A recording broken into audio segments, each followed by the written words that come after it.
Imagine this. You're a soldier or a patrolman in occupied Europe, creeping through a quiet apartment building, every step echoing in the empty stairwell. You think you're in control, moving swiftly up to your objective, but suddenly the world beneath your feet betrays you. A step gives way, your leg snaps, and you're pinned, helpless, as chaos erupts behind you. This wasn't a movie scene. This was reality during World War II, where ordinary staircases became deadly defensive tools, meticulously designed by resistance fighters, retreating units, and resourceful civilians to stop enemies in their tracks. Before we dive deeper, if you're a history buff, a survival enthusiast, or someone fascinated by wartime ingenuity, do me a favor. Hit that like button, leave a comment, share this video, and subscribe to Warcraft Survival. We're diving into the shadows of history to uncover strategies that are as clever as they are brutal. And trust me, you'll want to stick around for every detail. What made staircases such perfect targets for resistance groups? Simple predictability. Staircases are narrow, unavoidable, and force people into a single line of movement. In a world where speed, formation, and momentum mattered, any disruption could multiply a defender's effectiveness exponentially. Resistance fighters quickly recognized this. They didn't need complicated gadgets, explosives, or heavy weapons. All they needed was, well, insight, timing, and an understanding of human movement. By turning a stairwell into a controlled hazard, they could neutralize entire patrols with minimal resources. One of the most effective tricks involved the stairs themselves. Boards were partially cut at their joints, weakened enough to fail under pressure, but disguised with dirt, ash, or debris. When a soldier stepped on a compromised plank, it would give way, snapping ankles or shins and trasping the victim. The brilliance lay in its subtlety. No alarm, no noise, no warning, just sudden, immobilizing chaos. The principle survives today in controlled environments, like military training facilities, where collapsible flooring is used to teach situational awareness. During the war, the effect was devastating.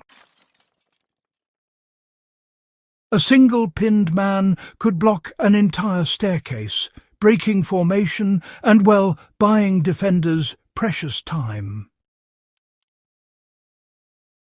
Other resistance groups, focused on movement disruption rather than structural failure.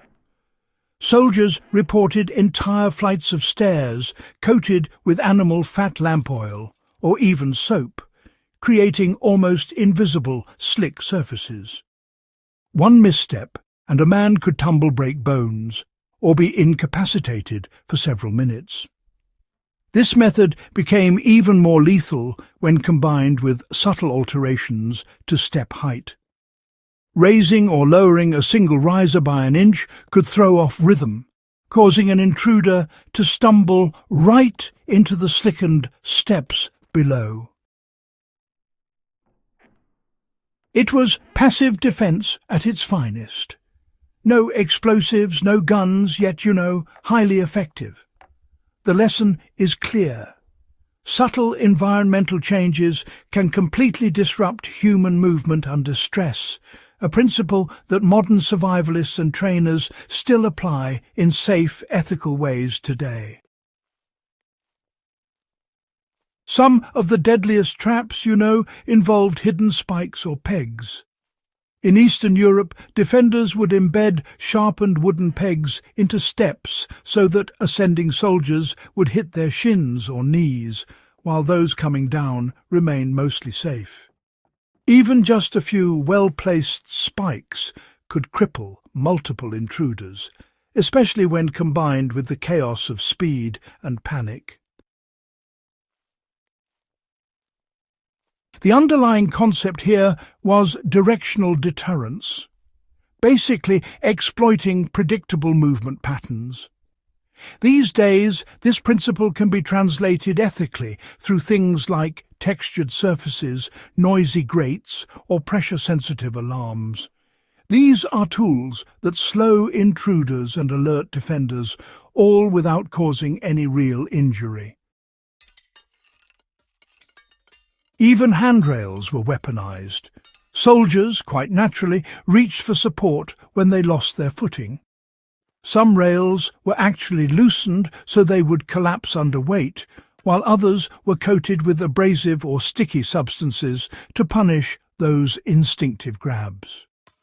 In truly extreme cases, tripwires attached to rails could trigger small explosives or other deterrents. The principle? Well, it's redundancy failure. When someone reaches for stability, the support itself becomes unreliable, multiplying the psychological impact of the trap. What ties all these tactics together is simplicity and psychology. World War II defenders didn't have advanced tools or factories.